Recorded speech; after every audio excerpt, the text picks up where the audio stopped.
हाँ आई बोल। सचिन, अरे कुठे आहेस तू? कितना वक्त हुआ? थोड़ा लेट होया निकलने में। मैंने अभी हाईवे क्रॉस ही किया है, पाउडर रोड पहुंच गया हूँ। आधे घंटे में पहुंच जाऊंगा। घाई नको करू, संभाल के आ। तू टेंशन नको घेऊ, स्टू फोन मी। अच्छा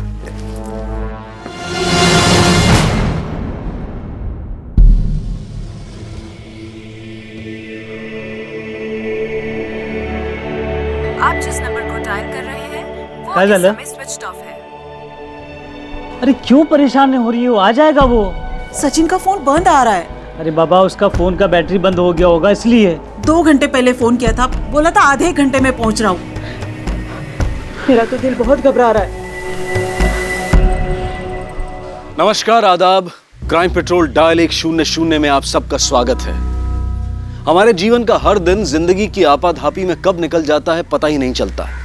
वक्त की सुई अपनी रफ्तार से आगे तो बढ़ती जाती है, लेकिन अपने पीछे कई बार कुछ ऐसे घाव छोड़ जाती है जो वक्त के साथ और गहरे हो जाते हैं। कहते हैं कि हर किसी को अपने अतीत को भुलाकर आज में जीना चाहिए और अपने कल के बारे में सोचना चाहिए, लेकिन अगर किसी का अतीत उसके आज में शामिल होकर उसके कल को बर्बाद कर दे तो। हेलो। ओहो, छोकरे को उठा लिया है। आपको कितना टाइम लगेगा आने में? सुरेंद्र। हाँ कौन? सुरेंद्र। राजेंद्र? हाँ सुरेंद्र। काय झालं? वो सचिन नांदेड़ गया था एक डिलीवरी के लिए। हाँ अभी तक आया नहीं है। तू येतो का माझे बरोबर? हाँ शांत रहा तो मैं 1-2 मिनट में आ रहा हूँ। उसको चल के देखते हैं। बस शर्ट पहन के आ रहा हूँ मैं अभी। चलो। कोई जरूरत नहीं कहीं जाने की। आज दोस्त की याद आ गई। अरे नैना कब बस। हाँ दिमाग खराब होगा तुम्हारा? ये टाइम है इसे बात करने का? वैसे भी वो लोग टेंशन में है। हाँ काय झालं? माहिती आहे नाही रे, तो सचिन घरी चाला नहीं। मर गया होगा ना तो अच्छा होगा।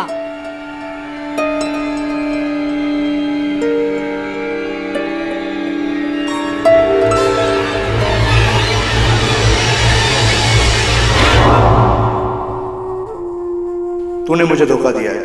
शादी से पहले तो किसी और मर्द के साथ। मैं तेरे साथ नहीं रह सकता। मुझे तलाक चाहिए।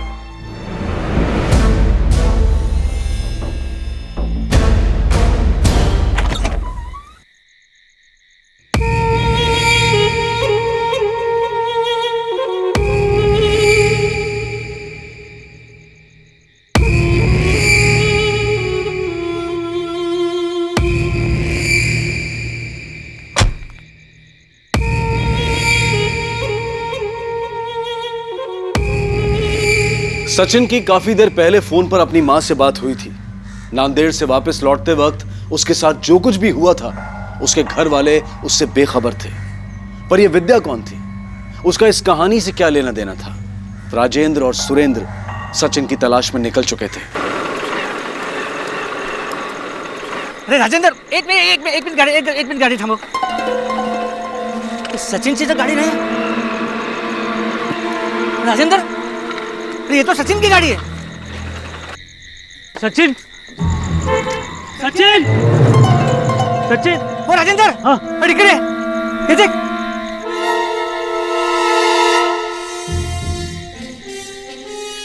अरे सचिन। अंदर भी सचिन।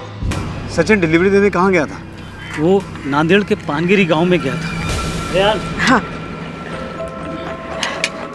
सांभाळून जा। हाँ? अब पहुंचला की फोन कर। हाँ? सचिन को नांदेड़ से एक बहुत बड़ा ऑर्डर मिला था और ये ऑर्डर शादी के लिए था। जाते समय सचिन बहुत खुश था साहब। यहाँ पास में मोबाइल मिला है, स्विच ऑफ है। ये तो सचिन का फोन है साहब। हाँ सचिन का फोन है। शिंदे, सचिन के कॉल रिकॉर्ड निकालो और सचिन नांदेड़ में जिस आदमी को ऑर्डर देने गया था उसके बारे में पता लगाओ। हो सकता है यह ऑर्डर सचिन को फंसाने के लिए जानबूझकर दिया गया हो। सर, सचिन के पिता ने बताया कि ऑर्डर काफ़ी बड़ा था। हो सकता है सचिन को इस ऑर्डर के लिए काफ़ी पैसे मिले हों। पता लगाने की कोशिश करो कि जो कुछ भी हुआ उसके पीछे का मोटिव पैसा तो नहीं है। सर। राजेंद्र जी, आपके परिवार की या सचिन की किसी के साथ कोई दुश्मनी या कुछ कहा सुनी? हाँ साहब, वो डिलीवरी के एक दिन पहले सचिन का डिलीवरी बॉय राम और छोटू से झगड़ा हुआ था साहब। सेठ, ये अभी इस डिलीवरी में ज़्यादा पैसा लगेगा। ज़्यादा मतलब जितना आपने बोला था उतने में नहीं होगा अभी बस। अरे पहले तो कुछ बोला नहीं यार। और अब जब कल जाके डिलीवरी करनी है तो ज़्यादा पैसे मांग रहा है। रहने दे, मैं खुद डिलीवरी कर लूँगा। अच्छा, हम भी देखते हैं कैसे डिलीवरी करते हो तुम। उस समय तो मुझे ऐसा नहीं लगा था कि साहब सचिन के साथ वो लोग कुछ ऐसा करेंगे, लेकिन अब जब सचिन गायब है तो मुझे लग रहा है कि उन्होंने ही सचिन के साथ कुछ किया है। कहाँ रहते हैं राम और छोटू?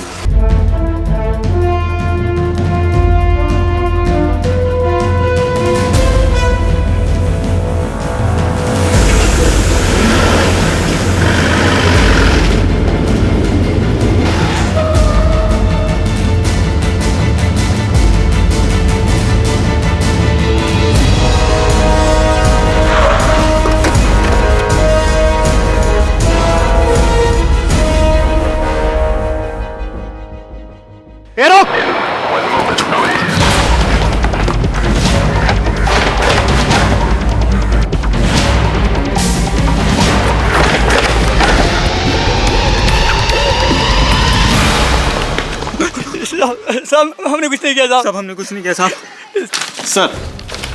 सर ये रहा सचिन का कॉल रिकॉर्ड। सर मैंने सचिन का मोबाइल चेक किया। जिस दिन सचिन गायब हुआ था उस दिन उसके मोबाइल पे टोटल 12 कॉल आए थे, जिसमें से उसने 5 रिसीव किए थे, बाकी के 7 उसके मिस कॉल में चले गए। सर सचिन को पहला कॉल योगेश राणा का आया था, जिसे मिठाई की डिलीवरी देने में खुद गया था। उसके बाद उसकी मंगेतर प्रीति और उसके एक दोस्त संतोष का कॉल आया था। आखिरी कॉल से उसकी माँ का आया था। सर इसके अलावा उसके मोबाइल पे कई बार एक लैंडलाइन से मिस कॉल आया है, जिसे उसने सिर्फ एक बार रिसीव किया है। अब हमें यह पता करना होगा कि सचिन की इन सब लोगों से क्या बातचीत हुई थी। शायद कोई क्लू मिले। ये राम और छोटू ने मुंह खोला? जी अभी तक नहीं सर, लेकिन पीएसआई साहब उनसे पूछताछ कर रहे हैं।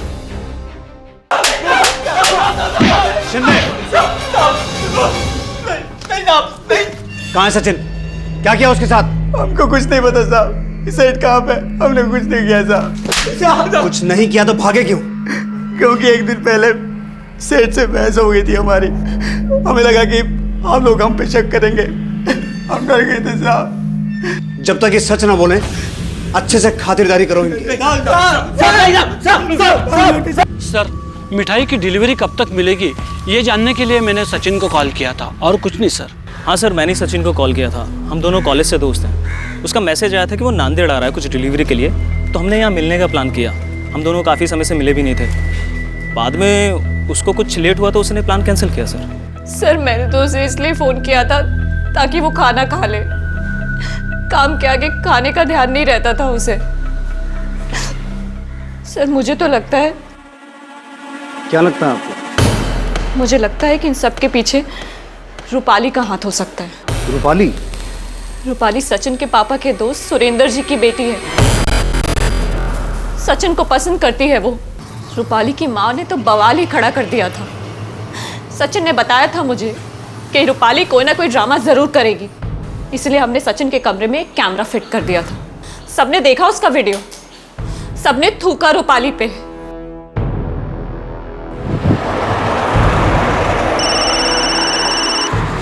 हेलो सर, राम और छोटू कुछ बताना चाहते हैं।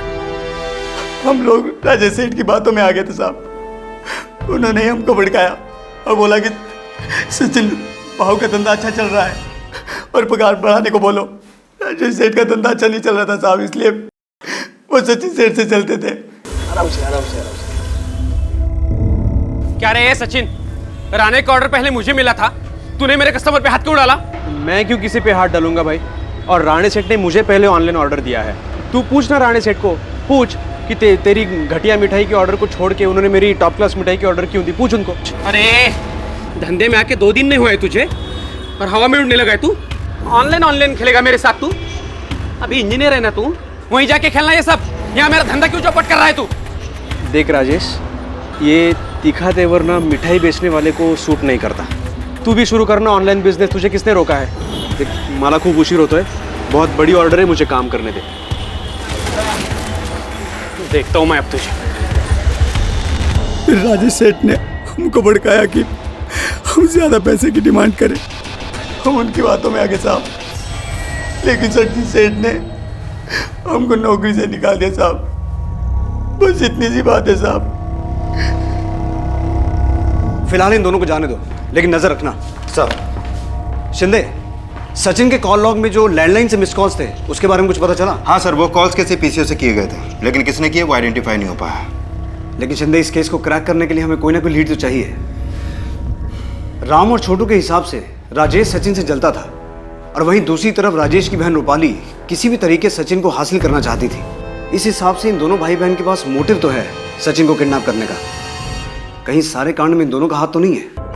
हाँ सर, मैंने सचिन को धमकी ज़रूर दी थी और हम दोनों में थोड़ी गर्मागर्मी भी हुई थी, लेकिन इसका मतलब ये नहीं है सर कि इतनी छोटी सी बात के लिए मैं उसका किडनैप कर लूँ। सर वो बेंगलोर में इंजीनियर था, वहीं जाके नौकरी करता। मुझे तो लगा था इसके पापा भी दुकान बंद करके उसी के पास चले जाएंगे, लेकिन उल्टा वो यहाँ आया और वो ऑनलाइन करके पूरे कस्टमर खींच लिए और मेरा धंधा चौपट कर दिया सर। इसीलिए मैंने उसका धंधा चौपट करने के लिए राम और छोटू को उकसाया। लेकिन आई शपथ, खरं सांगतो सर, मैंने उसका किडनैप नहीं किया है। जी सर, मैं सचिन को बहुत पसंद करती थी, पर पता नहीं उसे उस प्रीति में क्या दिखता था जो सचिन ने उससे एंगेजमेंट कर ली।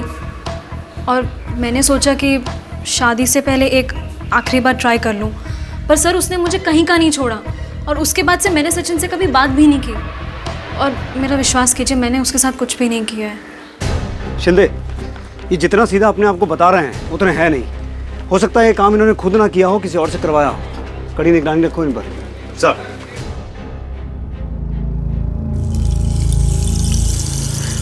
हमारा सचिन मिल जाएगा ना?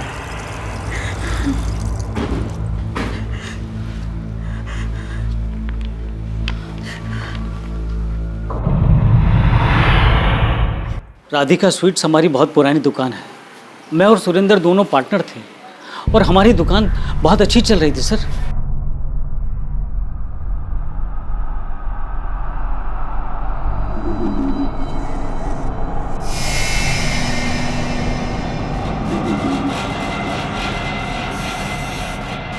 सब कुछ अच्छा चल रहा था सर, लेकिन सुरेंद्र की बीवी नैना के भड़काने के बाद सुरेंद्र ने अपना हिस्सा अलग कर लिया और हमारी दुकान के पास एक नई दुकान खोली, न्यू राधिका स्वीट्स के नाम से।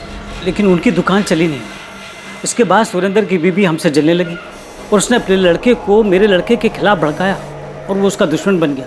और उसके बाद भी बात नहीं बनी तो अपनी बेटी को मेरे लड़के को फंसाने के लिए लगाया। अगर उन दोनों की शादी हो जाती तो दोनों दुकानें फिर से एक हो जाती और फ़ायदा उन्हीं का था।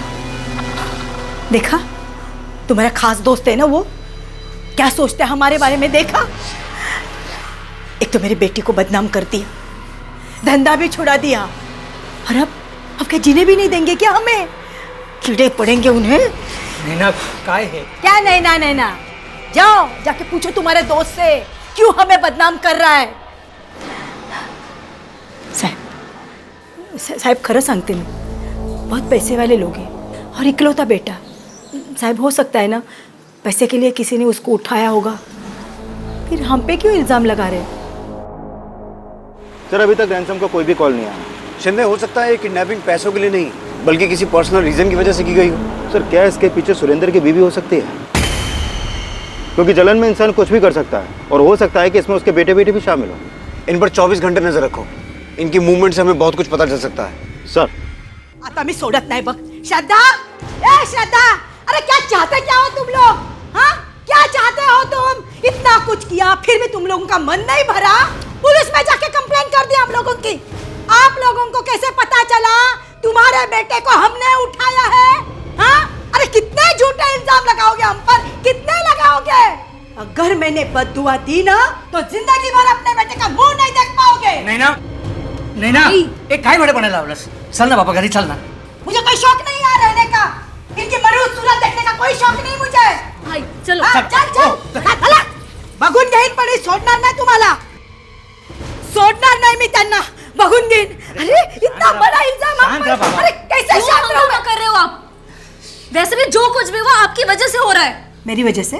क्यों? आप ही ने मुझे वो आइडिया दिया ना बकवास सा सचिन के कमरे में जाने का। मतलब नैना तुम? हाँ, मैंने ही दिया तो क्या करती? हाथ पे हाथ धरे बैठी रहती और मैंने कोई गलत काम नहीं किया। अगर रूपाली की शादी सचिन से हो जाती ना तो फायदा हमारा ही होता। नहीं ना, अगर दोबारा मेरे पे हाथ उठाया ना तो हाथ काट दूंगी।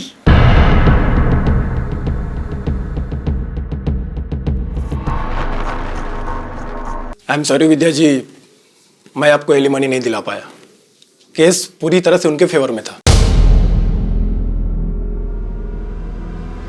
सर, ये डिटेक्टिव गोविंद सचिन के केस के बारे में इन्होंने पेपर में पढ़ा था, उसी के सिलसिले में कुछ बताना चाहते हैं। बैठिए। सर, सचिन ने मुझे हायर किया था। हायर किया था? किस काम के लिए? उसे प्रीति के कैरेक्टर पे डाउट था। वो ये जानना चाहता था कि प्रीति का किसी से अफेयर है या नहीं। उसने मुझसे कहा कि मैं प्रीति पे नजर रखूं। फिर उसने मुझे नीलेश की फोटो भी दी और उन दोनों पे नजर रखने के लिए कहा। सर, जब मैंने नीलेश और प्रीति पे नजर रखना शुरू किया तो मैंने ये पाया कि उनके बीच ऐसा कुछ नहीं, वो सिर्फ दोस्त है। ये बात मैंने सचिन को भी बताई, लेकिन पता नहीं क्यों वो ये मानने के लिए तैयार ही नहीं था। फिर उसने मुझे प्रीति की पास्ट की डिटेल्स निकालने को कहा। पास्ट में प्रीति के कई सारे बॉयफ्रेंड्स रह चुके थे। प्रीति के पास में जितने भी बॉयफ्रेंड्स थे उनमें से कोई ऐसा भी है जिसके साथ प्रीति का? सर, मुझे तो ऐसे कुछ सबूत नहीं मिले। मुझे प्रीति के बारे में जो भी डिटेल्स मिली मैंने वो सारी सचिन को दे दी। ये सब प्रीति के बॉयफ्रेंड्स हैं? है नहीं, थे। अब प्रीति इनमें से किसी के टच में नहीं। लेकिन बॉयफ्रेंड्स तो थे ना? सर, प्रीति के एक्स बॉयफ्रेंड्स के फोटोज देखने के बाद सचिन काफी गुस्सा हुआ था। उसने मेरे सामने ही प्रीति से एंगेजमेंट तोड़ने की बात तक कह दी थी। उसे लेकर प्रीति का भाई उत्कर्ष सचिन से काफी नाराज हुआ था। सर, सचिन ने मुझसे कहा कि मैं एंगेजमेंट तोड़ दूं, वरना वो सबको मेरा पास बता देगा। सर, ये एक अरेंज मैरिज थी। उसको मैंने कहा कि ये प्रीति के जो भी रिलेशनशिप्स थे वो एंगेजमेंट के पहले के थे और हर एक इंसान का एक पास्ट होता है। मैंने उसे समझाया कि उसका भी कोई एक पास्ट होगा। अच्छा, तो कहीं इसी वजह से तुम दोनों ने उसके साथ कुछ? नहीं सर, हम लोगों ने कुछ नहीं किया। हम लोग इज्जतदार घर के लोग हैं। हम तो यही सोच रहे थे कि इसके बारे में घर में बात करने से पहले हम सचिन से एक बार और बात करते हैं, लेकिन इसी बीच हमें सचिन के गायब होने की खबर आ गई। तो तुमने उस दिन झूठ क्यों बोला था? सर, मैं डर गई थी क्योंकि हमारे बीच जो हुआ वो हमारे परिवार वालों को नहीं पता था। मैंने तो उसे इसलिए कॉल किया था ताकि वो एंगेजमेंट ना तोड़े, लेकिन उसने मेरी सुनी ही नहीं। मैं अपने परिवार को क्या जवाब देती सर? शिंदे, एक बात नोटिस करने वाली है। सचिन के इतने सारे दुश्मन हैं और सबके पास अपना अपना एक मोटिव है सचिन को किडनैप करने का। हाँ सर, लेकिन राम और छोटू पर नजर बनाए रखी है। वो लोग अभी एक कंस्ट्रक्शन कंपनी में काम कर रहे हैं और उनके अकाउंट में सिर्फ 30,000 रुपए जो उनकी सेविंग है। और ये रूपाली, वो भी बदनामी के बाद मोहल्ले में कम निकलती है, तो सचिन के गायब होने में इसका हाथ भी नहीं लग रहा। और राजेश पर नजर बनाए रखने के लिए हमने अपना एक कांस्टेबल तैनात किया है, लेकिन अभी इसके खिलाफ कोई सबूत नहीं मिला सर। अब बचे प्रीति और उत्कर्ष। इन दोनों का मोटिव भी स्ट्रांग है क्योंकि सचिन ने प्रीति के साथ अपनी एंगेजमेंट को तोड़कर शादी को बीच में लटका दिया था। सर, कहीं ऐसा तो नहीं कि इन्होंने बदनामी से बचने के लिए सचिन को गायब किया हो? फिलहाल हमारे प्राइम सस्पेक्ट ये दोनों ही हैं। इन दोनों पर भी नजर रखो। सर, प्रीति के कॉल रिकॉर्ड से नीलेश का नंबर मिल गया है। नंबर बेंगलोर का है। बैंगलोर? जी सर। ये सचिन भी पहले बैंगलोर में जॉब करता था ना? कहीं नीलेश, सचिन और प्रीति के तार बैंगलोर से तो नहीं जुड़े हैं? सचिन को आखिर क्यों किसी ने इस तरह से बंदी बनाकर रखा था, और जो लड़की उसके साथ कमरे में बंद थी आखिर वो कौन थी? इस केस में पुलिस को अब तक यह समझ में नहीं आ रहा था कि सचिन की किडनैपिंग कौन कर सकता है और क्यों। और उसी दौरान बैंगलोर में सचिन के पुराने दफ्तर से पुलिस को कुछ ऐसी बातें पता चली जिससे उनका नजरिया ही बदल गया। सर, सचिन हमारे ही ऑफिस में काम करता था। तो सचिन ने यहाँ से जॉब छोड़ी क्यों? छोड़ी नहीं सर, हमें उसे निकालना पड़ा। निकालना पड़ा? क्यों? सर, एक्चुअली सचिन का हमारे ऑफिस में काम करने वाली फीमेल स्टाफ के प्रति बर्ताव ठीक नहीं था। सर, हमारे ऑफिस में काम करने वाली फीमेल स्टाफ ने उसके अगेंस्ट में कंप्लेंट की थी। जब हमने इंटरनल इंक्वायरी की तो हमें पता लगा कि ये बात सही है, इसीलिए हमें सचिन को निकालना पड़ा।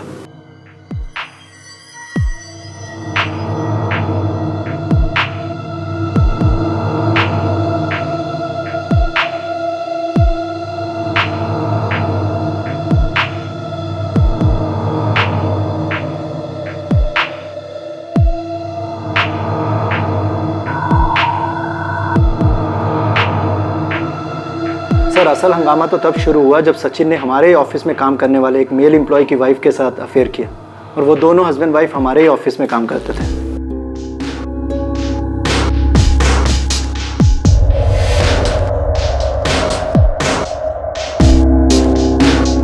सचिन! नीलेश? Yes sir. नीलेश की पत्नी के साथ सचिन का अफेयर था? Yes sir. आपके पास नीलेश की फोटो तो होगी? Yes sir.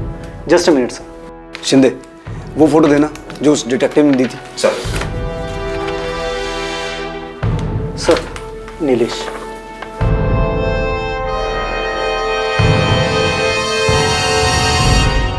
सचिन के बारे में कुछ ऐसे खुलासे हुए थे जिसके बारे में उसे जानने वाले सोच भी नहीं सकते थे। जहां सचिन को कैद करके रखा गया था, वो वहां से निकलने की भरपूर कोशिश कर रहा था। और जो लड़की उसके साथ कैद में थी, क्या वो सचिन को जानती थी? क्या सचिन की इस किडनैपिंग के पीछे कुछ ऐसे राज छिपे थे जिनका खुलना अभी बाकी था? हाँ सर, ये कॉल्स मैंने ही किए थे, और इसलिए क्योंकि सचिन ने काम ही ऐसा किया था। अपने घर वालों के सामने तो एकदम महात्मा बनकर रहता है, लेकिन असल में बहुत नीच और घटिया आदमी। सर, मैंने उसे अपना दोस्त समझा था, लेकिन उसने मेरी बीवी के साथ ही अफेयर कर लिया, जिसके बाद मेरा डिवोर्स हो गया। लेकिन तुमने अभी तक ये नहीं बताया कि तुम सचिन को इतने कॉल्स क्यों करते थे? तसल्ली मिलती थी सर। जब जब मुझे ये बात याद आती थी कि उसकी वजह से मेरा डिवोर्स हुआ है, तब तब मैं उसे फ़ोन करके गाली देता था। और जब उसने मेरा फ़ोन उठाना बंद कर दिया, तो मैं दूसरे नंबर से उसे कॉल करने लगा। अच्छा लगता था, 2 मिनट के लिए सही, लेकिन उसे कॉल करके गाली देने में तसल्ली मिलती थी सर। और प्रीति से क्यों मिलते थे? सर, प्रीति तो बस एक मोहरा थी। मुझे सोशल मीडिया के जरिए पता चला कि वो प्रीति से शादी करने वाला है। मैंने प्रीति का पीछा करना शुरू किया और जल्द ही वो मेरी अच्छी दोस्त बन गई। फिर मैंने अपनी और प्रीति की मीटिंग की फ़ोटो सचिन को भेजी। लेकिन सर, मैंने प्रीति के साथ कुछ गलत नहीं किया, और ना ही वो मेरे प्लान के बारे में जानती थी। मैं तो उसे सिर्फ एक मोहरे की तरह यूज़ कर रहा था, ताकि मैं सचिन को दुख पहुँचा सकूँ, उसे तकलीफ दे सकूँ। सर, मैंने नीलेश का पूरा कॉल रिकॉर्ड क्रॉस चेक किया। कॉल रिकॉर्ड के हिसाब से तो वो क्लीन है, और बेंगलोर पुलिस को भी मैंने नीलेश पर नजर रखने के लिए बोल दिया है। शिंदे, इस सचिन का कैरेक्टर बड़ा अजीब निकला। एक ही वक्त पे दोहरी जिंदगी जी रहा था। एक तरफ तो अपनी मंगेतर प्रीति पे शक कर रहा था, और दूसरी तरफ अपने बहुत सारे अफेयर चला के बैठा था। जिस आदमी का अपनी दोस्त की बीवी के साथ चक्कर हो सकता है, सोचो उसने अपने पास्ट में क्या क्या गुल खिलाए होंगे। हो सकता है सचिन की किडनैपिंग का कनेक्शन उसके पास से हो। मुझे लगता है हमें सचिन के पास को अच्छे से खंगालना चाहिए, और इसकी शुरुआत उसके कॉलेज से करता है। सचिन के कॉलेज से पुलिस को कई चौंका देने वाली बातें पता चली, जो शायद सचिन के आज को बर्बाद कर रही थी। कॉलेज में सचिन के कई लड़कियों के साथ अफेयर थे, और वहीं पुलिस को संध्या के बारे में पता चला, जिसके साथ सचिन ने तो कॉलेज में मजाक मस्ती में अफेयर किया था, लेकिन यही अफेयर संध्या की जिंदगी में तबाही बनकर आया था। संध्या सचिन को लेकर काफी सीरियस थी। पुलिस ने संध्या के बारे में पूछताछ की तो उन्हें पता चला कि संध्या के पिता फूल बेचने का काम करते थे।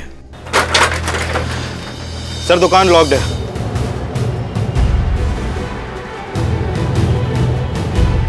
ये भूल वाला आज आया नहीं? आज क्या साहब, ये तो कई महीनों से नहीं आया है। क्यों, कहाँ गया? साहब, जाने से पहले बोल के गए थे नांदेड़ जा रहा है। नांदेड़? हाँ साहब। नांदेड़ में कहाँ? नांदेड़ में साहब, ये तो नहीं मालूम मुझे। शिंदे, सचिन भी मिठाई की डिलीवरी लेके नांदेड़ ही गया था ना? हाँ सर। ये सिर्फ एक कोइंसिडेंस नहीं हो सकता, जरूर इसके पीछे कोई गहरी साजिश है। सर, ये दुकान का ताला तोड़ के चेक करें।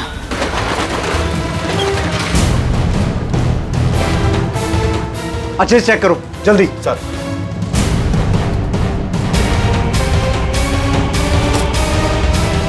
सर, ये देखिए। ये फोटो सभी पुलिस स्टेशन में भेजो। मुझे लगता है सचिन को गायब करने में इन दोनों का ही हाथ है। सर। हमें नांदेड़ चलना होगा फौरन। कदम साहब, आसपास पता करवाइए, शायद किसी ने कुछ देखा हो। जी। और इसकी बॉडी पोस्टमार्टम के लिए भिजवाइए। जी।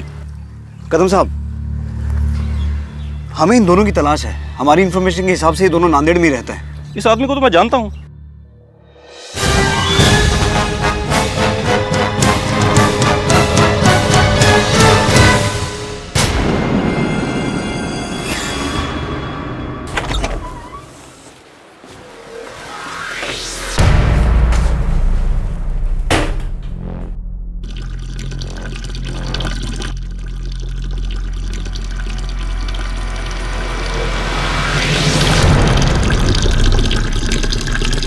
मैं जो कर रहा हूं तुम्हारे लिए कर रहा हूं।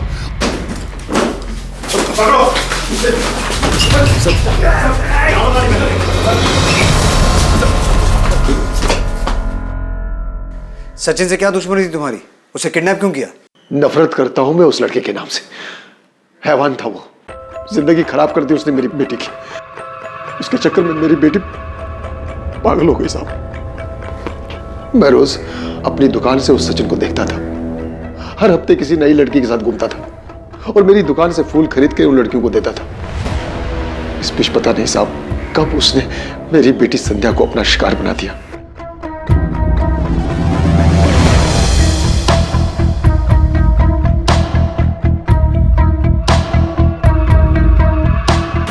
काका, आप यहाँ फूल बेच रहे हो, वो आपकी इज्जत पे माला चढ़ा रहा है। क्या हुआ?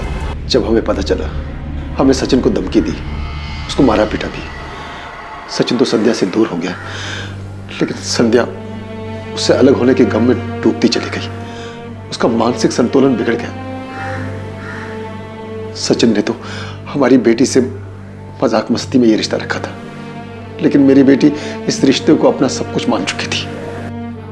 हमने सचिन के पिता से बात की, लेकिन उसने हमारा यकीन नहीं किया। फिर सचिन ने हमें धमकी भरा फोन किया कि अगर हमने ये बातें किसी और को बोल दी तो वो अपनी और संध्या की सारी उल्टी सीधी फोटो सबको दिखा देगा।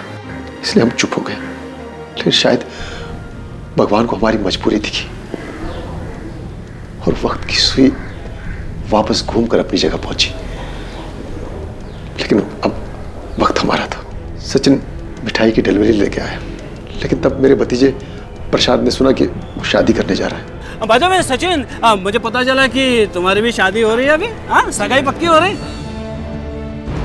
इसलिए मेरे तीनों भतीजों ने उसे किडनैप किया।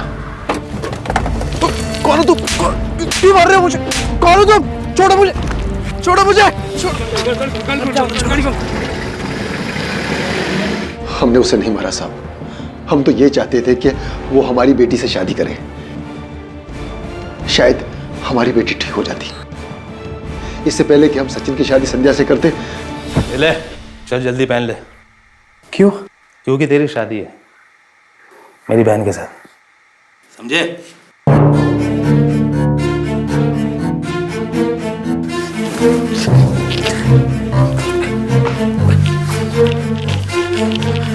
नहीं करूंगा मैं तुझसे शादी। इससे अच्छे कि मैं मुझे जान लूंगा। शादी नहीं करूंगा तुझसे मैं। नहीं करूंगा शादी। तुम जाओ यहाँ से। जाओ? तो तुम जाओ।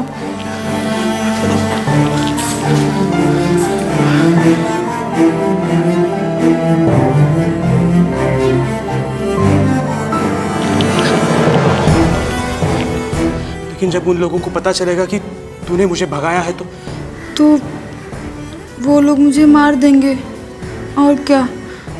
उसके बाद वो कहाँ गया मुझे नहीं पता साहब, लेकिन हमने उसे नहीं मारा है साहब। आखिरकार इस बात का खुलासा हुआ कि सचिन के अतीत का वो कौन सा राज था जो उसके आज पर भारी पड़ रहा था। लेकिन अगर संध्या के पिता की माने तो उन्होंने सचिन का खून नहीं किया था। पुलिस के सामने अब बड़ा सवाल यह था कि आखिर सचिन को किसने मारा और क्यों मारा। अखबार में इस हत्या के बारे में पढ़कर पुलिस के सामने एक ऐसा शख्स आया जिसने इस केस की दिशा ही बदल दी है। सर, सचिन की फोटो न्यूज़पेपर में देखते ही सीधे हमारे पास आए। दरअसल जिस दिन सचिन की डेथ हुई थी, डेथ से कुछ देर पहले सचिन ने इनके मोबाइल से एक फोन किया था। किसे फोन किया था? सर वो तो मुझे पता नहीं। साहब वो भागता हुआ मेरे पास आया, मुझसे मेरा फोन मांगने लगा।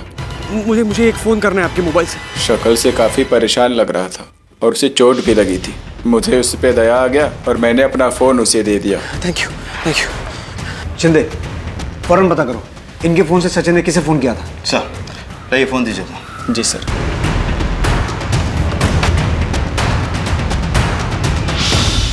पुलिस, संतोष कहाँ है?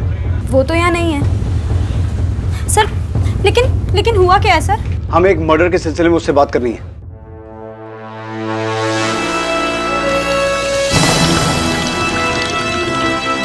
सर, अंदर नहीं है वो। शिंदे, रेलवे स्टेशन, बस अड्डा, ऑटो स्टैंड, हर जगह ढूंढो उसे। क्विक। सर लेकिन बताइए ना किसका मर्डर हुआ है? सचिन पाटेकर।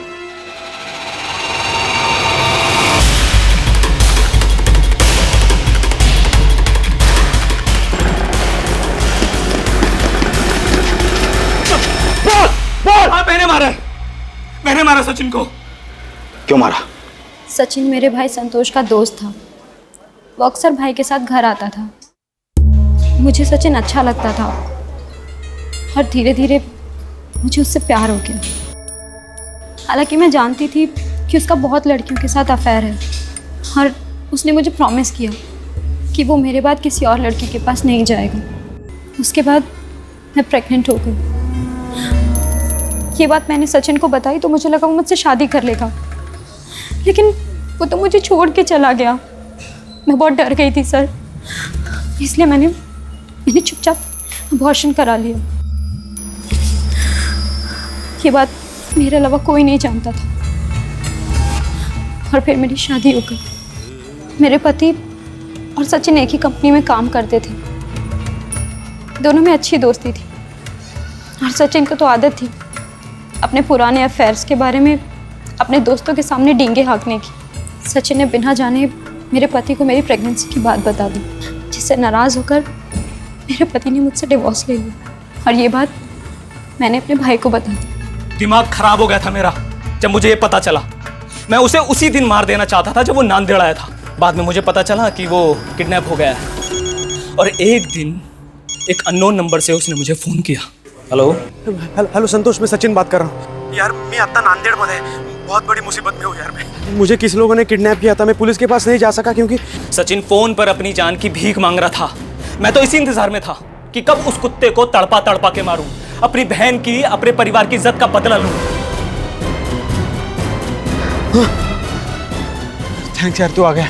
ये जगह सेफ नहीं, चल निकलते यहाँ से। वो लड़की को भी बचा।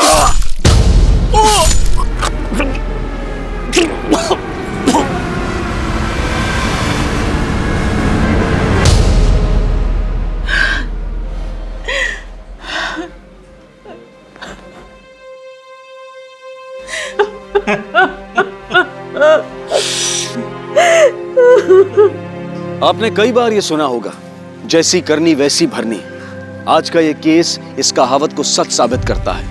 आज सचिन तो जिंदा नहीं है, लेकिन उसकी वजह से न जाने कितनी जिंदगियां बर्बाद हो गई। भले ही सचिन का खून संतोष ने किया हो, पर राजेंद्र, संध्या, विद्या और शारदा, इन सब के विश्वास का खून सचिन ने कई बार किया था। सचिन के एक मजाक ने संध्या की जिंदगी बर्बाद कर दी।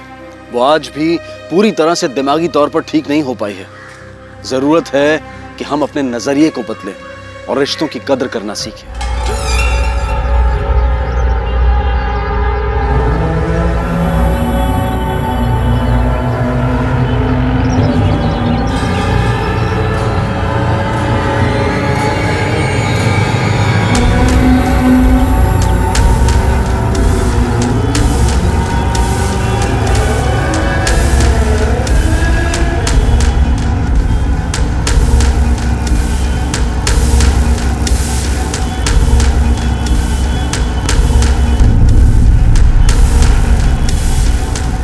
बोलिए, क्या काम है?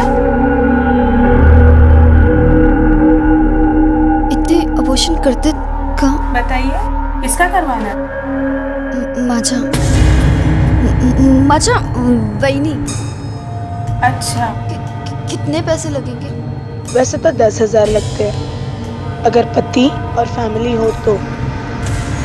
अगर नाजायज बच्चा हो तो सिर्फ 25,000।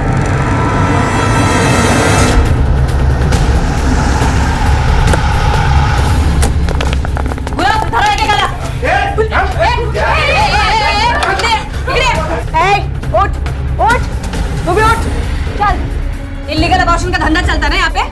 बात झाली है ऐसी जेव्हा खाना आता चल तेरे को जेल की हवा खिलाती हूँ। तू तो भाग रही है, क्या हिला ताब्यात घ्या। गुरव टाका सगळ्यांना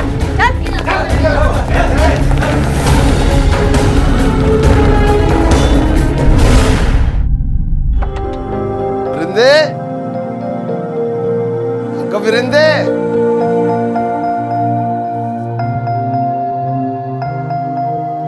कुठे आहेस तू? बाबा आले। देख तेरी सब पुस्तक लेके आया मैं। वृंदे, वृंदे,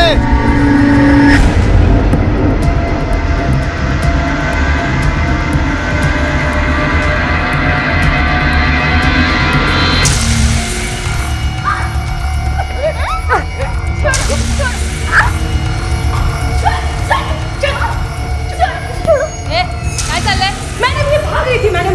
आत घेऊन दिला। भाग क्यों रही थी? नाम क्या है तेरा? अबॉर्शन वाले क्लिनिक पे क्यों गई थी तू? ए चल बोल पटकन। हाथ पैर की तरह जबान नहीं चलती है तेरी? हाँ, चल मुंह खोल। काय सापडलं हिच्याजवळ? कोई सामान, कोई बॅग, पर्स? देखो चेक करो, शायद कोई आईडी मिल जाए। नहीं मैडम, इसके पास से कुछ नहीं मिला, ये खाली हाथ थी।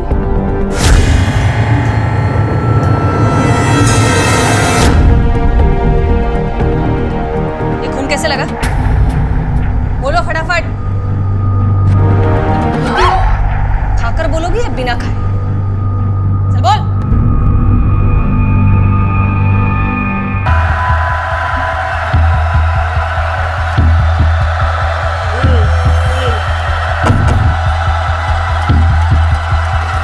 काटवड लवकर, फॅक्टरीला जायचंय। ये बनसोड़ आलास? हाँ बोल। तेरे को पता है वृंदा किधर गई? तेरे को मालूम नहीं क्या रे? तू जाता है 15-20 दिन को ट्रक चलाने को, तेरे पीछे तेरी लड़की भिंगरी जैसी। राव दे, मैं काय को मेरा मुंह खराब करूँ रे? ये बनसोड़े आवर, हाँ अपनी जिब्या आवर। तेरे को मदद नहीं करने का तो मत कर, और मेरी बेटी के बारे में कुछ भी गलत सलत सुन के लेगा नहीं मैं। कैसा सुनेगा? तेरे को मालूम है क्या क्या क्या बोलते लोग? घर पे होएगा तो मालूम पड़ेगा ना। जा जा जा, पोरगी संभाल पहले, जा चल। मैडम, वो अबॉर्शन पर कितना खर्चा आता है वो पूछने आई थी मैडम।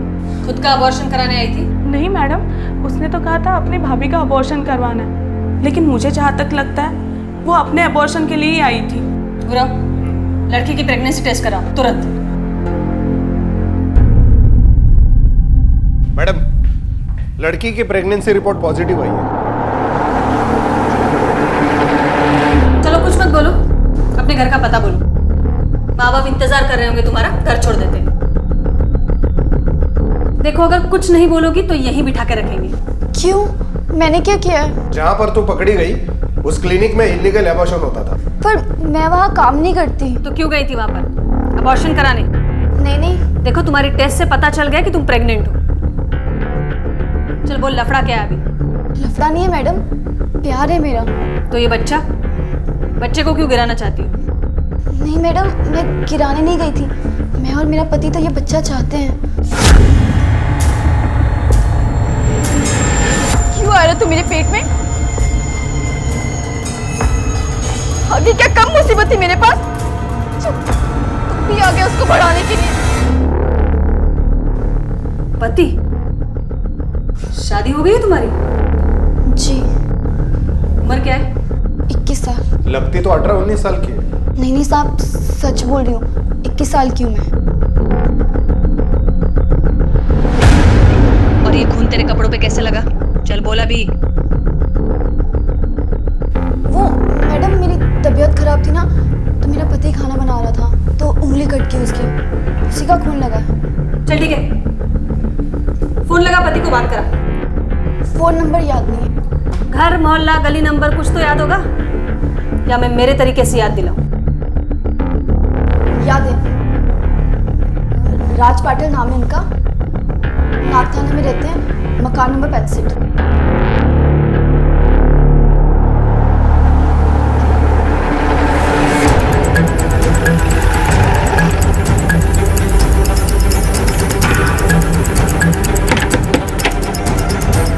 राज पाटिल किधर है?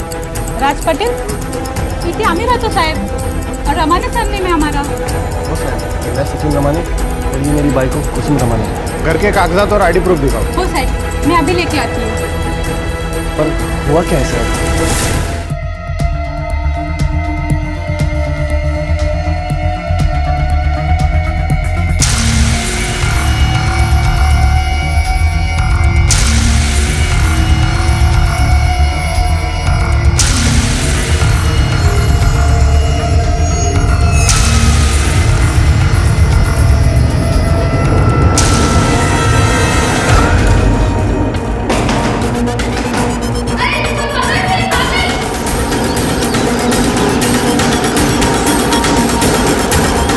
से भागी तुम? इसका मतलब है जरूर कोई गलत काम किया होगा। नहीं नहीं मैडम। चल बोल, ये बच्चे का बाप कौन है? और ये तेरे कपड़ों पे खून के निशान कहां से आए?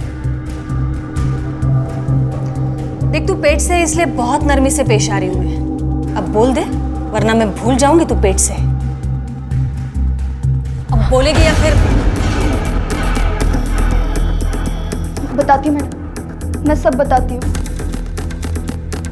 मेरा नाम राधिका है, कोल्हापुर से हूँ मैं। 3 महीने पहले मैं एक लड़के के साथ भागकर सतारा आई थी। लेकिन क्या? जब उसे पता चला कि मैं माँ बनने वाली हूँ, उसने मेरे साथ मारपीट की, मुझे बहुत मारा। मैं आपको बचाने की कोशिश करी थी, इसी में मैंने उसके सर पे मारा और उसका खून मेरे यहाँ लग गया। मतलब मर्डर किया है तुमने? नहीं मैडम, मैंने किसी का मर्डर नहीं किया है। उसको तो बस थोड़ी सी चोट लगी थी। उसके बाद उसने मुझे स्टेशन पर छोड़ा और मेरे हाथ में कोल्हापुर की ट्रेन की टिकट दी, पर मैं घर नहीं गई। मैं वहाँ से सीधा क्लिनिक गई अबॉर्शन के लिए। कौन सी गाड़ी से टिकट करवाई थी कोल्हापुर के लिए? सुबह 8 बजे की ट्रेन थी, महाराष्ट्र एक्सप्रेस। गुरु एक काम करो, रिकॉर्ड्स करो और देखो महाराष्ट्र एक्सप्रेस में इसका बुकिंग है या नहीं। Yes madam. महज 18-19 साल की दिखने वाली ये लड़की जो अपना नाम राधिका बता रही थी, आज उम्र के ऐसे पड़ाव पर थी जहां बचपन की मासूमियत के साथ बढ़ती उम्र की समझ भी आ जाती है, लेकिन समझदारी से कदम उठाना थोड़ा मुश्किल होता है। इंसान झूठ 2 हालात में बोलता है, जब वो किसी से कुछ छिपाना चाहता है या फिर वो कुछ गलत कर रहा होता है। ये लड़की बार बार झूठ बोले जा रही थी, चाहे वो उसकी शादी का जिक्र हो या फिर उसकी उम्र का, हर बार झूठ। और जिस क्लिनिक में इल्लीगल अबॉर्शन होता था, वहां ये लड़की क्या अपना अबॉर्शन करवाने आई थी? क्यों ये अपने झूठ से पुलिस को गुमराह कर रही थी और बार बार पुलिस स्टेशन से उसकी भागने की कोशिश कई सवाल खड़े कर रही थी। मैडम वो फिर से झूठ बोल रही है। 2 दिन रिमांड में रहेगी ना, सब उगल देगी। नहीं जय, अगर ये सच बोल रही है तो इसके ऊपर जो बीती है वो हम नहीं समझ पाएंगे, और हमारा काम है सच का पता लगाना, और हम वो लगा कर रहेंगे। तब तक इसे क्रिमिनल मत समझो।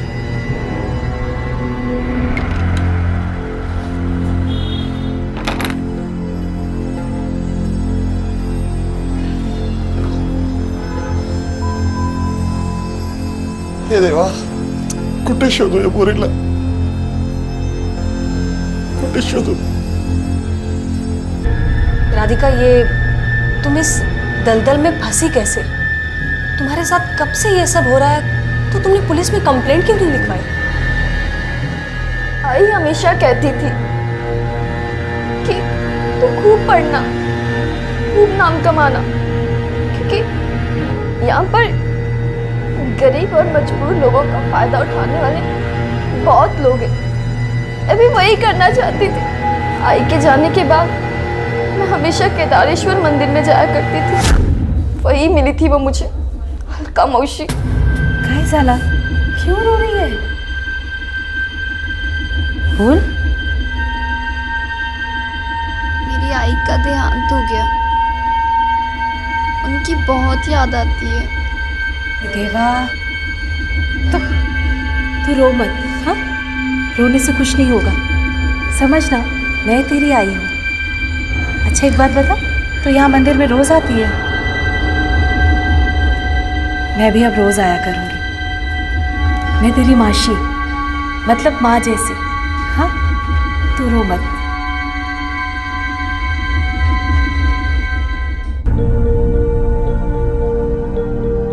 अलका मौसी के आने से लगा जैसे खुशी मिल गई।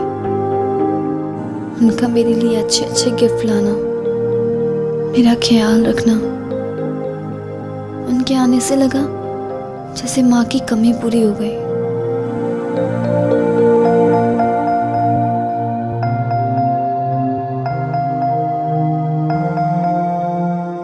तेरे बाबा 15-15 दिवस बाहर रहते हैं, तुझे कंटाला आता होगा ना? हाँ। तो एक काम कर, तू मेरे साथ पंचगनी चलेगी? कब जाना है? मैं बताऊंगी ना तुझे। ठीक है। वृंदा, वृंदा, वृंदा तुझे क्या हुआ? तू रो क्यों रही है? ये सब किसने किया? मौसी, जब हम लॉन्च के बाहर गए थे तो कमरे में एक आदमी आया था और उसने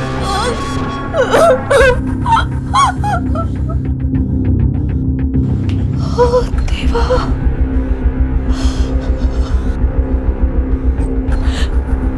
वृंदा, तू चुप हो जा और चल, पुलिस में चलते हैं। नहीं, नहीं वृंदा, पुलिस के पास जाएंगे तो तेरे बाबा को सब कुछ पता चल जाएगा। नहीं, और लोगों को भी पता चल जाएगा कि तेरे साथ क्या हुआ, तो जीते जी मर जाएंगे बेटा। नहीं, क्या करें? नहीं, हम पुलिस स्टेशन नहीं जाएंगे, हम घर चलेंगे। फिर एक बार ऐसा ही हुआ, मैं मौसी पर भरोसा करती रही। और स्कूल और हॉस्टल में एडमिशन कराने के लिए मुझे एक कॉर्पोरेटर के पास ले गए। काश मैं आई का सबक याद रखती और अलका मौसी पे भरोसा नहीं करती। लेकिन जब तुम्हें पता चला कि ये अलका मौसी तुम्हारे साथ ये सब कर रही है, तो तब पुलिस में क्यों नहीं आई तुम? मैं जाना चाहती थी पुलिस के पास, मैं जाने वाली थी, पर अलका मौसी ने मुझे धमकी दी। उसने कहा अगर मैं पुलिस के पास गई तो वो मेरा गंदे वाला वीडियो सबको दिखा देगी। इसलिए मैं डर गई और मैं नहीं गई। 3 सालों से तुम्हारे साथ इतना सब कुछ हो रहा था, तुम्हारे घर वालों को भनक तक नहीं हुई? बाबा 15 दिनों में एक बार आते थे, उनको कभी कुछ पता नहीं चला। वृंदा, क्या हुआ बेटा? तबीयत तो बढ़िया है ना तुझी? क्या झालं सांग, मैं तेरे लिए अच्छा वाला खाना बनाता हूँ। हाँ, फिर खाना खा के मेरे बच्चे के मुंह पे हंसी आएगी, है कि नहीं? हाँ, राधिका, तुम रहती कहाँ हो? मैंने पूछा कहाँ रहती हो तुम?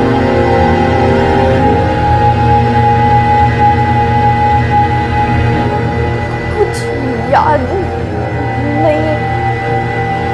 ठीक है, जब तक याद नहीं आ जाता तब तक यहीं रहो।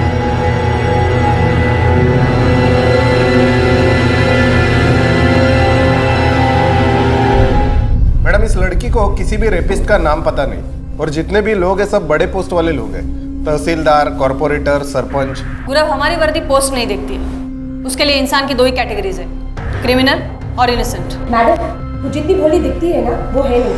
आप बस ऑर्डर दीजिए, मैं उसे ठीक कर दूँगी।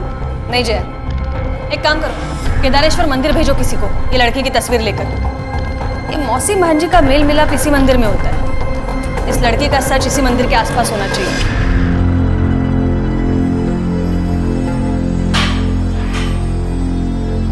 देखिए मैडम, मुझे घर जाने दीजिए, और ये खाना मुझे नहीं खाना है। मुझे जितना भी याद था मैंने आपको सब बता दिया, मुझे घर जाने दीजिए प्लीज। मुझे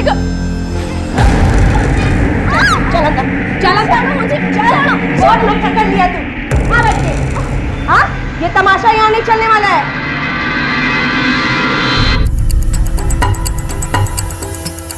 धर्मपुरी पुलिस स्टेशन में इस लड़की की मिसिंग कंप्लेंट दर्ज हुई है। इसकी उम्र 19 साल है।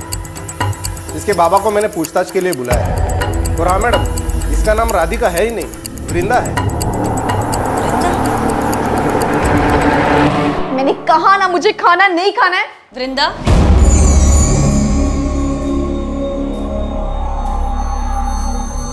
आपको मेरा नाम कैसे पता चला? धर्मपुरी में रहती हो ना, तुम्हारे बाबा को बुलाया है, शायद याददाश्त वापस आ जाएगी बाबा से मिलके। बाबा को क्यों बुलाया आपने? मैं आपके आगे हाथ जोड़ती हूँ, प्लीज मेरे बाबा को कुछ मत बताइएगा, प्लीज। क्यों? ये बाबा से इतना क्यों डरती हो तुम? क्या हुआ है?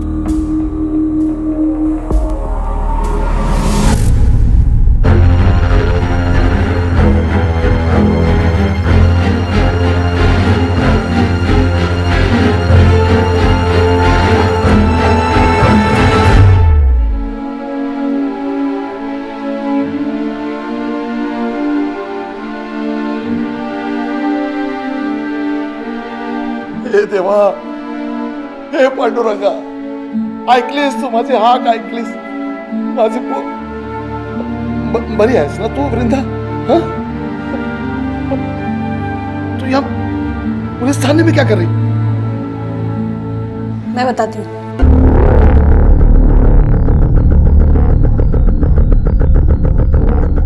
हे काय बोलताय तुम्ही मॅडम? वृंदा के साथ रेप? विचारा तिलाच, शायद आपसे कुछ सच बोल दे।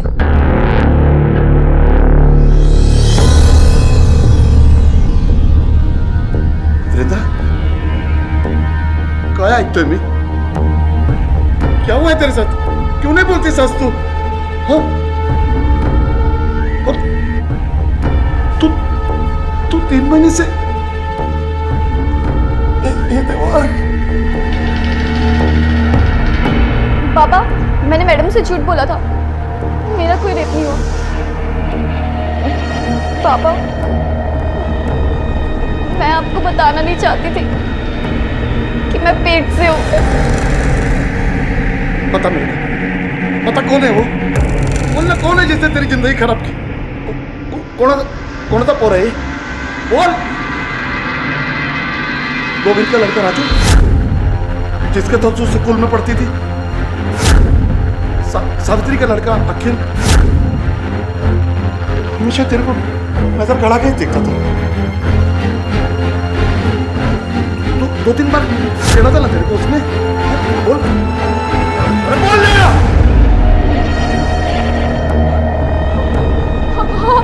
हाँ बाबा, वो सावित्री काकी का बेटा अखिल है।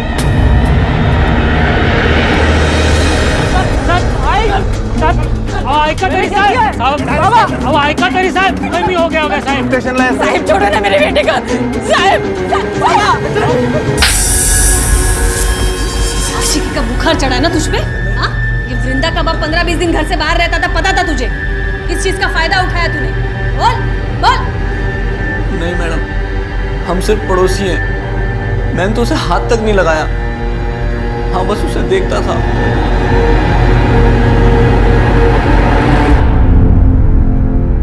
उसने मेरे बेटे को जेल में भेजा ना, भगवान उसका कभी अच्छा नहीं करेगा, देखना।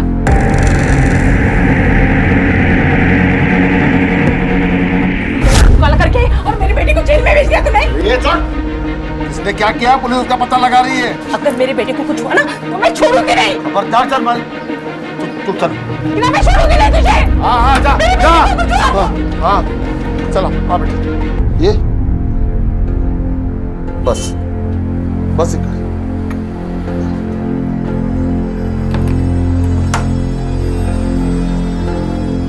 तू हात मुंह धो, कपडे बदल, मी खायला बघतोय। कोर्ट से परमिशन निकालो।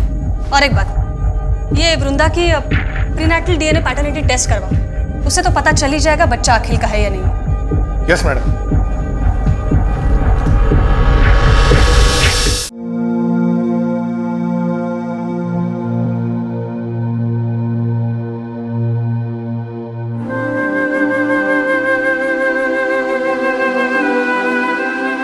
काय बनवू खायला?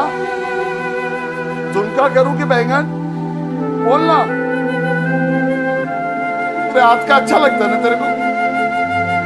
दाल चपाती बनाता हूँ। हाँ, पता नहीं कब से ठीक से खाना नहीं खाया तू।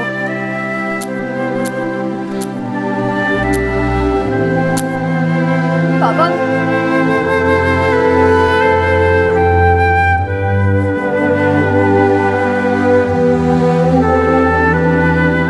गुस्सा आ रहा है ना मेरे पे? गुस्सा तो है, बेटी है तू मेरी। मेरे पे गुस्सा आ रहा है ना? ठीक है, हाँ मुझे मारो। गुस्सा आ हो।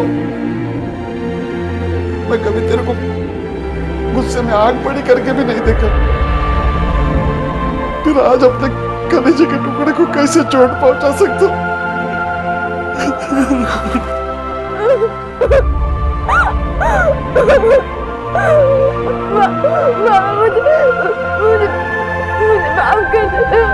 एक पिता और बेटी के रिश्ते के बीच में एक मर्यादा होती है, और इसी वजह से वृंदा नहीं चाहती थी कि उसकी जिंदगी के इस भयानक सच के बारे में उसके पिता को कुछ भी पता चले। लेकिन ऐसा हो चुका था। उसके पिता ये जान चुके थे कि वृंदा बिन ब्याही मां बनने वाली है और उसके साथ कुछ गलत हुआ है। ये जानकर वो टूट गए थे और यही सोच रहे थे कि काश ये एक बुरा सपना हो। दूसरी तरफ पुलिस फिर से वृंदा द्वारा दिए गए बयान और सुनाई गई कहानियों का सच जानने में जुटी थी। 1 महीने से ज्यादा बीत चुका था। अब पुलिस को बेसब्री से इंतजार था वृंदा के प्रीनेटल डीएनए पैटर्निटी टेस्ट की रिपोर्ट का। मैडम वृंदा केस का डीएनए रिपोर्ट आ चुका है। क्या शो कर रहा है? बच्चे का डीएनए अखिल से मैच नहीं हुआ। मैंने तो पहले ही कहा था मैडम वृंदा जितनी ऊपर की है उतनी ही नीचे की है। वो बड़ी झूठी है, उसे तोड़ना पड़ेगा तभी वो सच बोलेगी।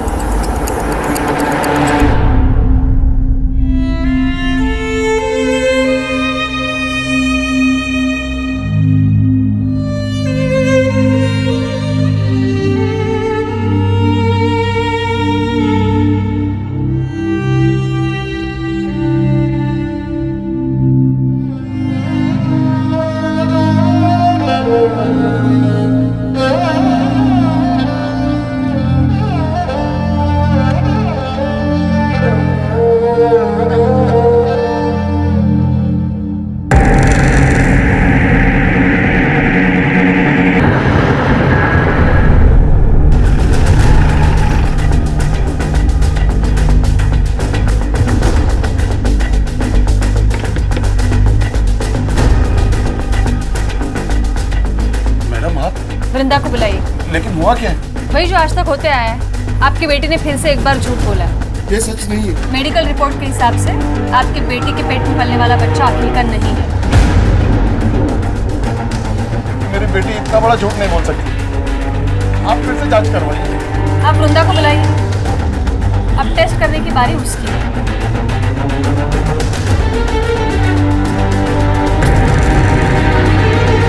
मैडम, वृंदा तो नहीं है। रात को तो घर पे ही थी। वृंदा के बारे में पता करा। ज्यादा दूर नहीं गई होगी, यहीं आसपास होगी।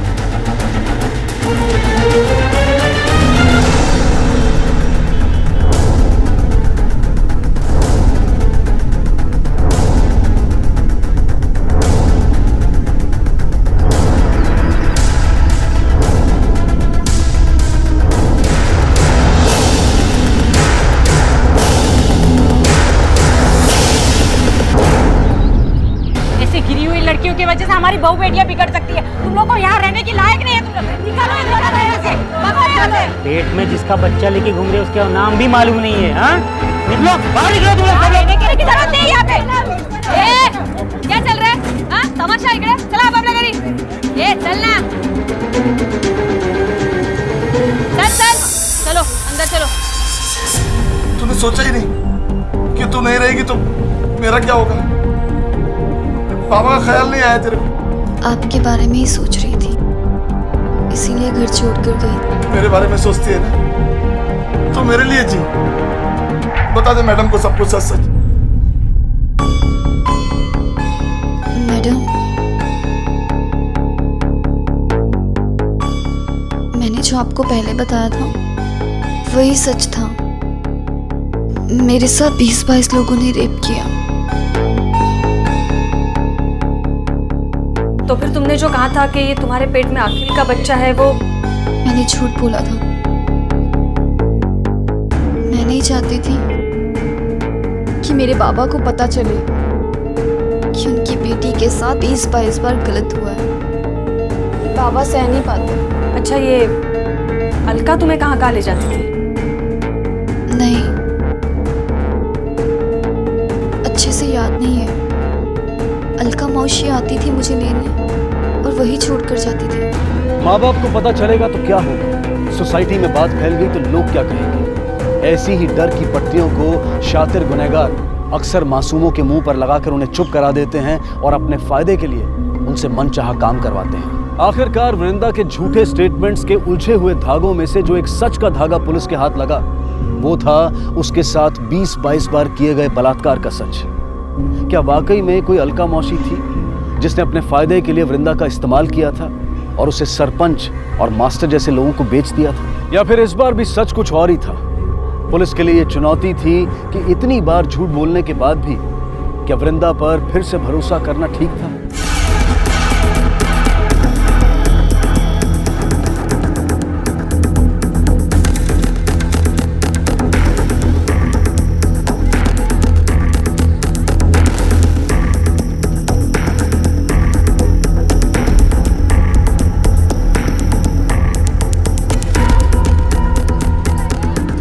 को कहीं देखा आपने?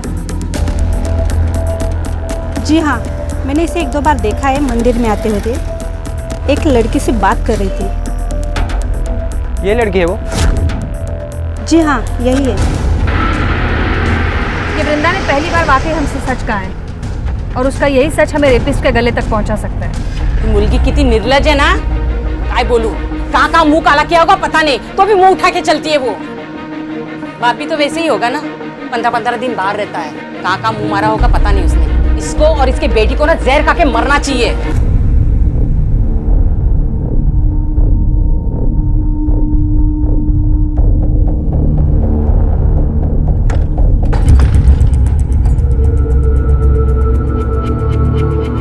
बाबा पानी आन।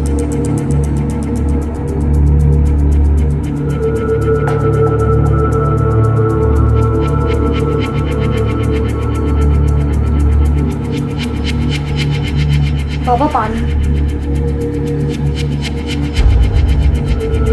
क्या है ये मेरे आने वाले बच्चे के लिए। बच्चे को नए कपड़े नहीं पहनाते ना, तो मैंने अपने पुराने कपड़े निकाले हैं जो आपने संभाल कर रखे थे। बाला, सब बेड़ापना करो ना कुछ, मेरी बात मान, गिरा दे इसको। दूसरों की गलती की सजा मैं अपने बच्चे को क्यों दूं? सागा ना, जो बच्चा अभी इस दुनिया में आया भी नहीं है, आप उसे गिराने की बात कर रहे हैं। मैं अपने बच्चे को जन्म दूं। क्यों? क्यों उसको जन्म देके अपनी तकलीफ को बढ़ाना चाहती? चल मेरे साथ अस्पताल में चल। छोड़ो मुझे। ना मैं कुछ करूंगी और ना ही आपको करने दूंगी, और ना ही किसी को अपने बच्चे को चोट पहुंचाने दूंगी।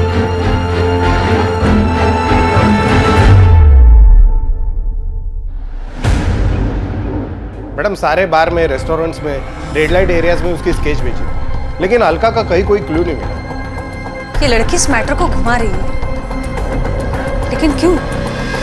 मैडम, मेरे पापा गायब हो गए। क्या? मुझे पता है ये सब अलका मौसी ने किया।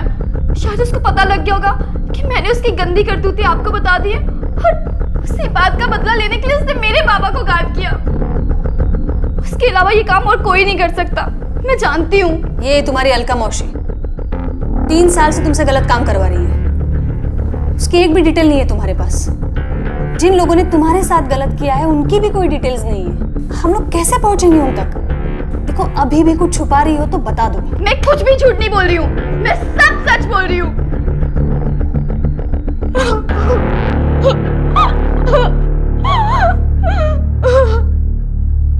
मैडम मी सगळीकडे इन्क्वायरी केली, सखा जाधव के बारे में किसी को कुछ भी पता नहीं। हो सकता है गुरु वो लड़की सही बोल रही है, जो कुछ भी किया है अलका ने किया हो। मैडम आप फिर से उस झूठी की बातों को सच मान रहे हो?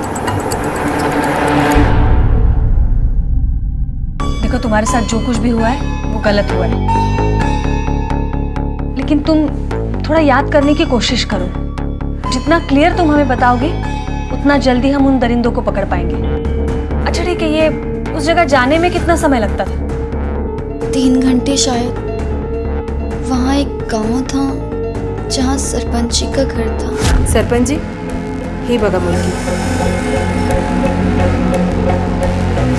बस 3 घंटे लगे थे। वहाँ मास्टर जी मिले थे, फिर 2 घंटे लगे थे। वहाँ कोई तहसीलदार थे। क्या साहेब, बस इतना ही? जितनी कौली पोरगी उतना जास्ती पैसा।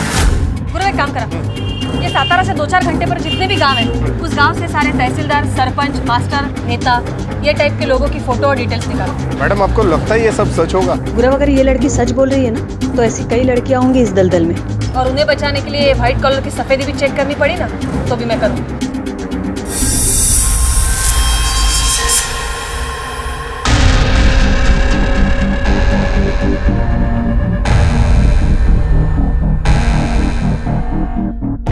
शायद ये सरपंच जी। इसमें देखो, तहसीलदार है,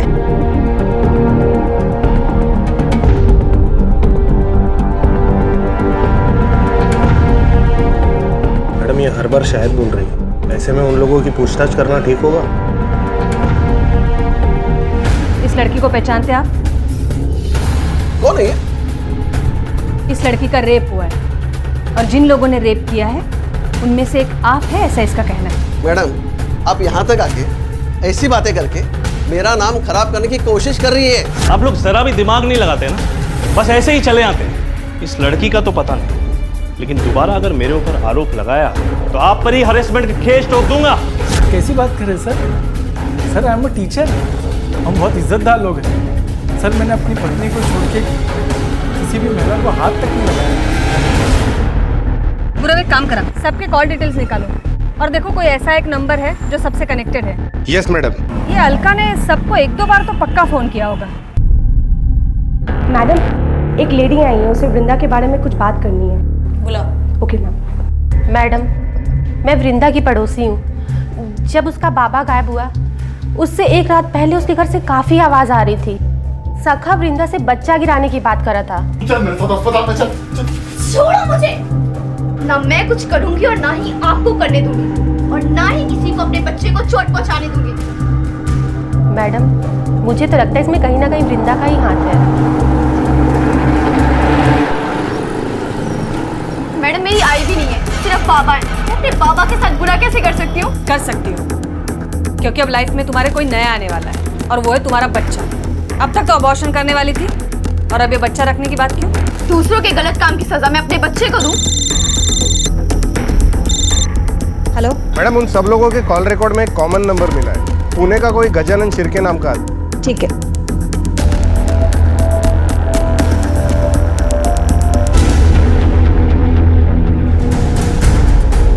ये मेरा नंबर नहीं है साहब। पर ये नंबर तो आपके नाम पर दिखा रहा है। तुमने अपने डॉक्यूमेंट्स किसी से शेयर किए थे? हाँ साहब, अपना कोई करीबी हुआ तो उसे अपने डॉक्यूमेंट में सिम कार्ड दे देता हूँ। इलीगल है ये। स्केच दिखाओ। क्या इसको सिम दिलाने के लिए भी अपने डॉक्यूमेंट्स दिए थे? मैडम ये तो अलका ताई है, बाजू वाली गली में रहती है, बहुत अच्छी औरत है। उनका एक NGO भी चलता है जो सबका भला करता है। Thank you.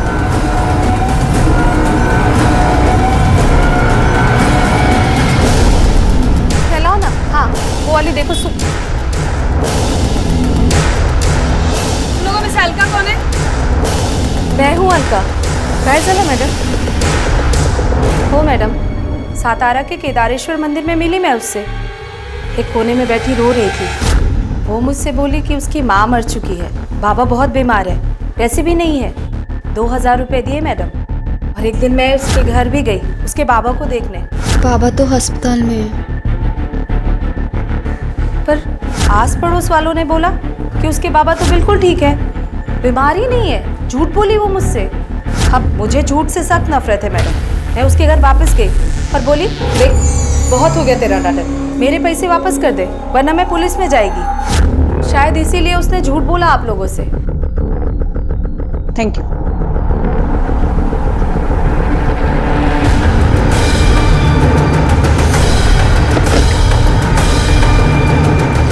मैं पुलिस को फोन करता हूँ।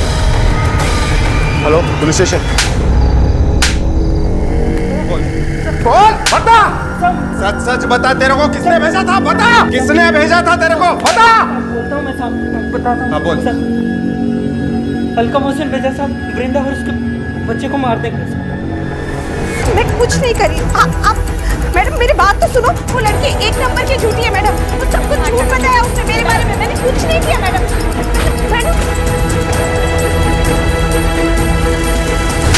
जो प्यार में धंधा करती है तू? हाँ मैं कुछ नहीं की मैडम, मैं आपसे बोलती ना, मैं कुछ नहीं की। इनको पहचानती है? कौन है ये लोग? मैं नहीं पहचानती इनको। तू ऐसे नहीं बोलेगी। इसको इतना मारो कि खुद को भी भूल जाए। ओ मैडम, बड़े बड़े लोगों से कांटेक्ट है, ये वर्दी उतरवा सकती मैं? हाँ दिखाती हो तुझे। अभी बातें कम, काम देख हमारा। मारो इसे। बस हो मैडम, नहीं भेजी थी वो वृंदा को पिटवाने के लिए गुंडों। नहीं बेचती तो वो अपने बच्चे को जन्म देने वाली थी। इसी लालच में बस ये सब की मैं। ये तुम लोग ठीक नहीं कर रहे हो। अरे मेरे बहुत कॉन्टैक्ट्स है इस तरह के एलिगेशंस। अलका माने के स्टेटमेंट के आधार पर उन सभी लोगों को बलात्कार के आरोप में गिरफ्तार किया गया। अदालत में वृंदा ने पूरी हिम्मत दिखाई और अपने गुनहगारों को कड़ी से कड़ी सजा दिलाने में पुलिस और कानून की मदद की। लेकिन वृंदा के पिता के बारे में पुलिस अब तक कुछ पता नहीं लगा पाई थी। कुछ का मानना था कि वो अपनी इकलौती बेटी की तकलीफों को दूर नहीं कर पाए, इसलिए सदमे और बेबसी में कहीं चले गए। और कुछ लोगों का ये कहना था कि शायद उन्होंने आत्महत्या कर ली होगी। वृंदा ने एक बच्चे को जन्म दिया और एक एनजीओ की मदद से एक फैमिली ने उस बच्चे को अडॉप्ट कर लिया।